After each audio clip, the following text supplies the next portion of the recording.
Joining me now is Urban Infrastructure Minister Paul Fletcher. Thanks so much for your time, Paul Fletcher. I'll get to your portfolio in just a moment because I know you've been busy out in Western Sydney this morning, but why delay Parliament? Doesn't this look like the government's running scared?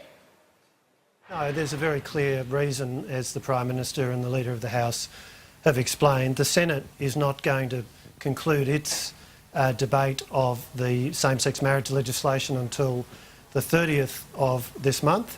So what we've announced we'll be doing is reconvening the House of Representatives on Monday the 1st of December, Monday the 4th of December I should say, and that will then allow the opportunity to debate the same-sex marriage legislation and also to deal with citizenship matters.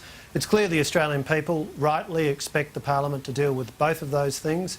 It's clear that there's a strong majority vote in favour of legislating same-sex marriage, and the Australian people expect that to be dealt with before Christmas, consistent with what the Turnbull government has said. So what we've announced today is that the House of Representatives will reconvene on Monday the 4th of December.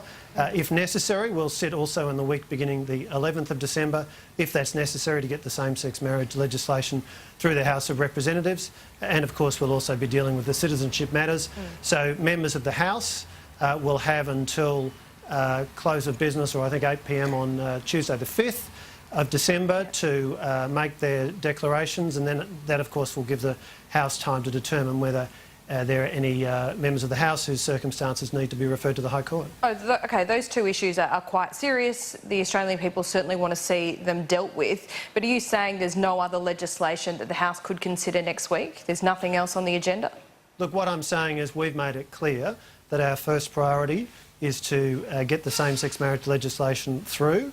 We're in a situation where the Senate will be debating it through to the 30th of November. But doesn't this just show that there's nothing else on the government's agenda? If there's nothing else to consider next week, surely the House would be sitting if there was.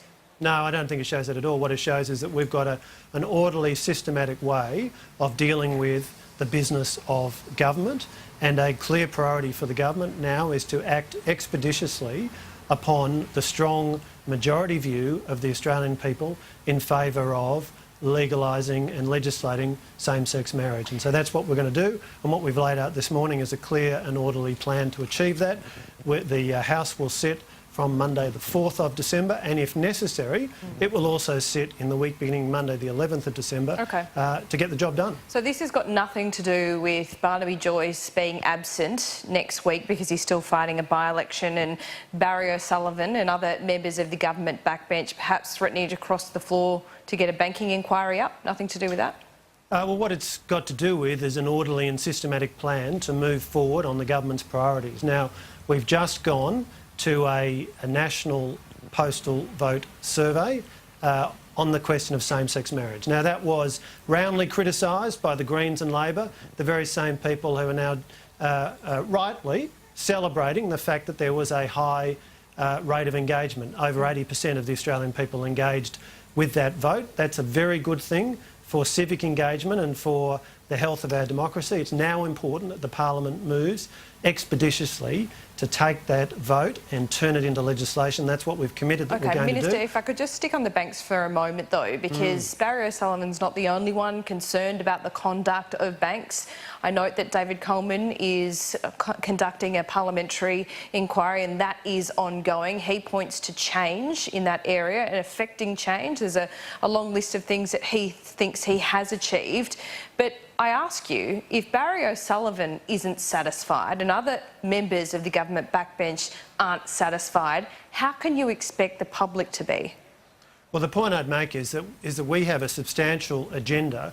We are legislating and taking action to increase accountability and scrutiny of banks and financial institutions. But the government's own backbench doesn't believe you. And that's why we've got the Banking Executive Accountability Regime, which will give power to the regulator to in fact overturn remuneration decisions of banks if the regulator considers that those are inappropriate. That's why we've got the new Australian Financial Complaints Authority, with legislation for that has gone through the House of Reps. So in a whole range of ways, the Turnbull government is working and taking action and legislating. I understand that, but if the government backbench isn't convinced. How are you possibly convincing your own electorate? Well, what we're doing is staying focused on putting in place a comprehensive regulatory regime. Okay, what would you say to Barry banks. O'Sullivan then and some of his colleagues, your colleagues indeed, who think that more needs to be done?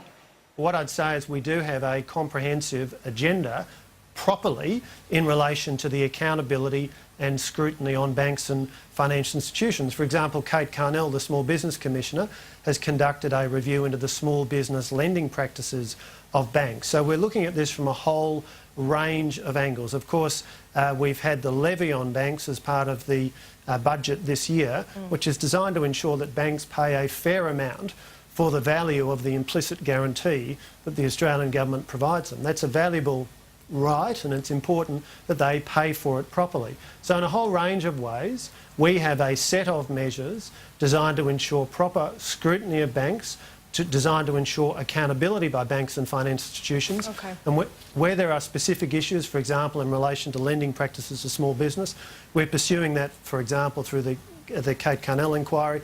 And of course, David Coleman, as Chair of the House Economics Committee, is doing a terrific job in relation to scrutiny of banks. Okay, yeah, I understand this, but I think you've got a few problems with convincing your colleagues that that's enough. But anyway, we will move on. Just quickly, in Western Sydney, you've been out at Badgerys Creek Airport this morning. All on track? Well, today we've been out officially opening the new office, the head office of WSA Co, the government-owned company that will build and own Western Sydney Airport. That's located in Liverpool. It's really important that the head office, where the decisions are made, is in Western Sydney, close to the Badgerys Creek location. This will be about employment in Western Sydney, about decisions being made in Western Sydney for a project that's enormously important for the people of Western Sydney, Sydney and the nation. $5.3 billion Turnbull government commitment. Work on the site will commence before the end of next year, and Western Sydney Airport due to open in 2026. Okay, some policy on the agenda, it seems. That's right, we're getting on with the things that matter for the people of Western Sydney. Well, sometimes it doesn't seem like it. Could you blame some of your constituents for thinking that? A bit frustrating, I'm sure.